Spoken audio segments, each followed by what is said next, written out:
al comenzar el día. Encuéntrese con el Señor temprano por la mañana. Después de despertar, haga una respiración de vida. ¡Oh, Señor Jesús! Es hora de hablar con Dios y disfrutar de su presencia a través de su palabra como el alimento diario.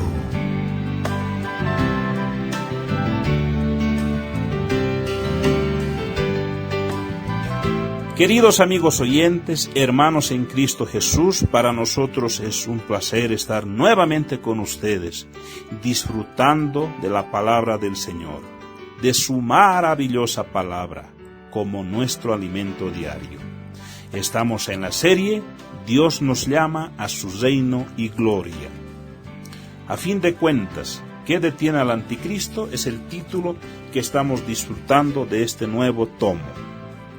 También mostrarles que ya estamos en la semana 2 y el título de esta semana que ya estamos disfrutando dice Aprendiendo con la parábola de la higuera.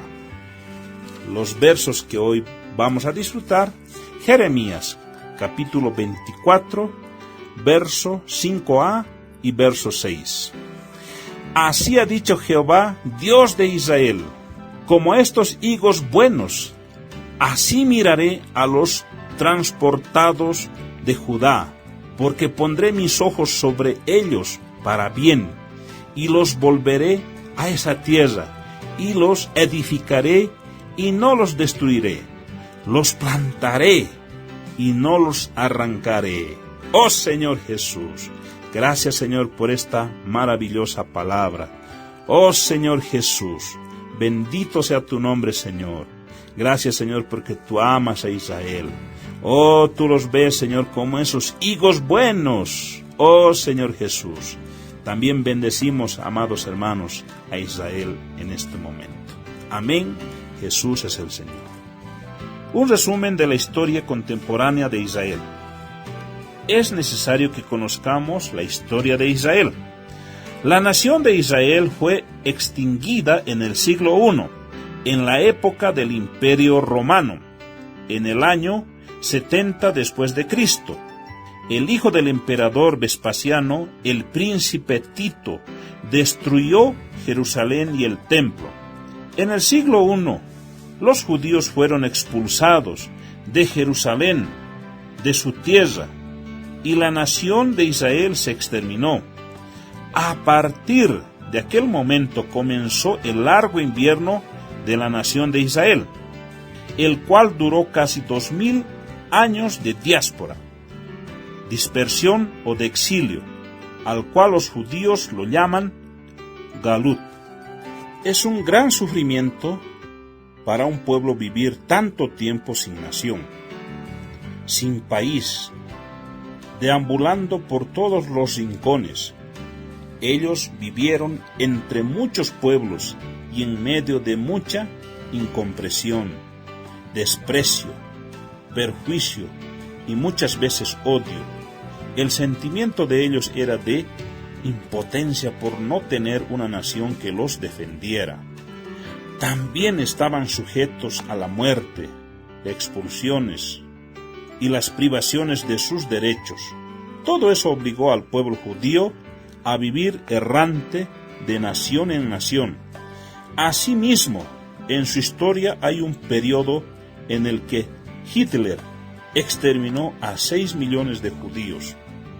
En esos casi 2000 años, ellos tuvieron una historia muy triste, pero en cierta manera, eso fue una consecuencia del rechazo por toda la infidelidad que cometieron contra el Señor Jesús.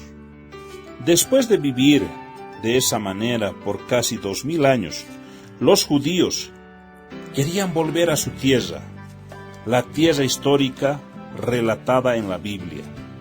Entonces surgió el movimiento sionista.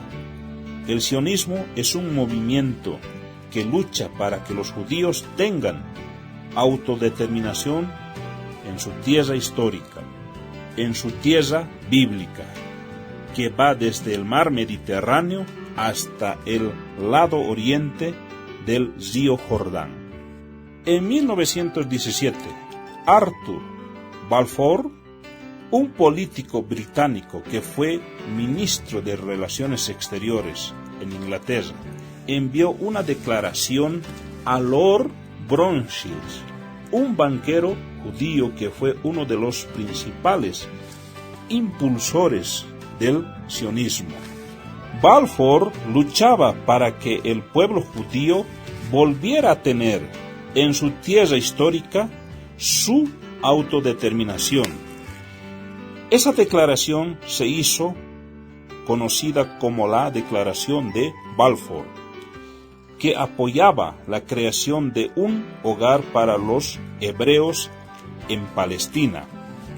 Palestina fue el nombre que le dio el Imperio Romano a aquella tierra al comienzo del exilio del pueblo de Israel, la cual después pasó a llamarse Siria-Palestina.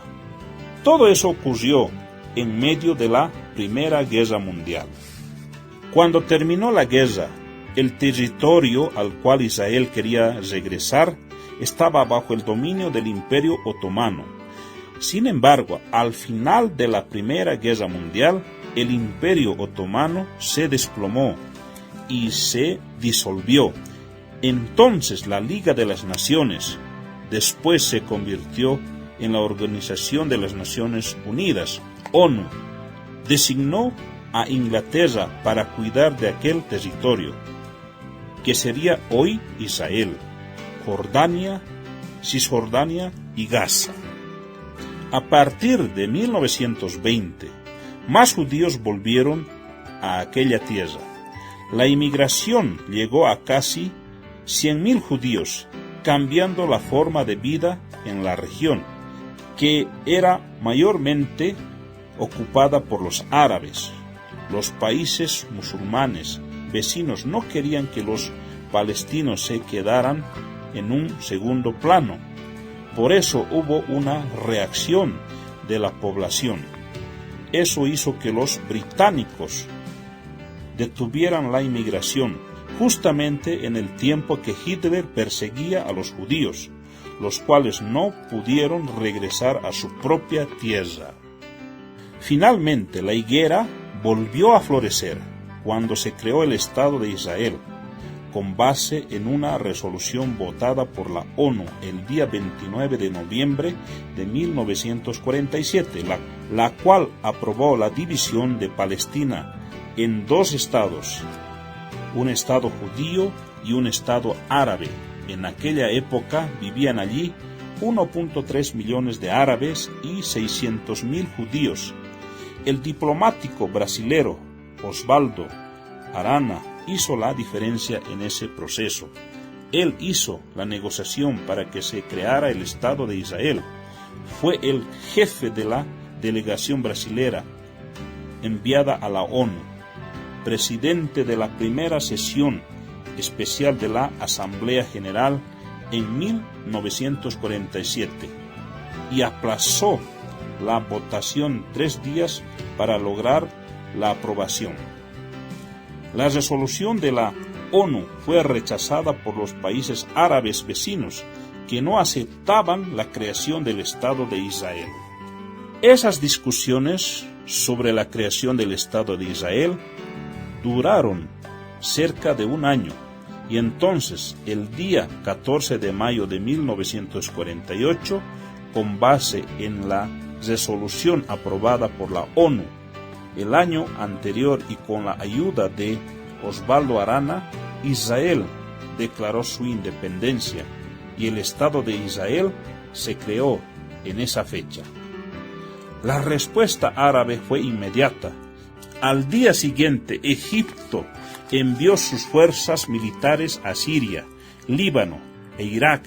Atacaron a Israel, que en ese momento era un país recién creado, por tanto, aún era débil y sin fuerza militar para enfrentar a esos 4 grandes naciones.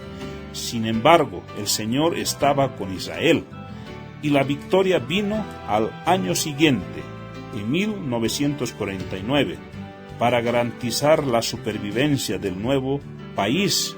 No obstante, lejos de tranquilizar la situación, el resultado solo sembró más conflicto, enemistad y violencia, que dura hasta el día de hoy.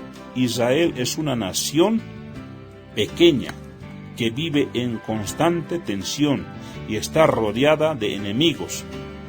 La supervivencia de Israel es un milagro, porque Dios está con Israel. Volviendo a la parábola de Mateo, vemos a la nación de Israel como la higuera que tenía higos malos, tan malos que mataron a los profetas de Dios y al Hijo de Dios. Ellos también persiguieron a Pablo, persiguieron a las iglesias en Judea, persiguieron a la iglesia en Tesalónica. Ellos hicieron muchas cosas negativas, pero Dios ama a ese pueblo y mira a los higos buenos de Israel. Al final, Dios salvará a esos higos buenos, es decir, al remanente. En cuanto a nosotros, debemos dar atención a la historia contemporánea de Israel para saber que el tiempo de la venida del Señor está cerca. Recientemente, en Brasil, se estrenó una modalidad de pago llamada PIN, que trajo facilidades para todos nosotros. Sin embargo, este tipo de operación digital se va a convertir en una moneda global y poco a poco el dinero papel moneda no se usará más. Este tipo de transacción facilitará el control de circulación de moneda por los bancos. Y futuramente todo eso estará bajo el control del anticristo en la gran tribulación. De esa manera, él podrá controlar quién puede comprar y quién puede vender. Para sobrevivir, los hombres serán obligados a adorar a la bestia. Quien no adore a la bestia no podrá comprar ni vender. Tales cosas, así como los acuerdos de paz que están surgiendo en el Medio Oriente, nos muestra que debemos vivir atentos, pues el tiempo del fin está muy cerca. Amén. Damos gracias al Señor por esta maravillosa palabra. Realmente, al leer esta palabra, nos quedamos un poco fríos, ¿no? Porque vemos que la venida del Señor ya está cerca. Pero también nos alienta a que debemos, hermanos, prepararnos para esa gran venida. Los tiempos ya están anunciando, las cosas se están dando. Por eso, el Señor hoy nos está alentando a que maduremos. Oh Señor Jesús, gracias te damos, Señor, por esta palabra. Amados oyentes, queridos hermanos en Cristo Jesús, que el Señor les haya bendecido mucho con esta palabra. Jesús es el Señor.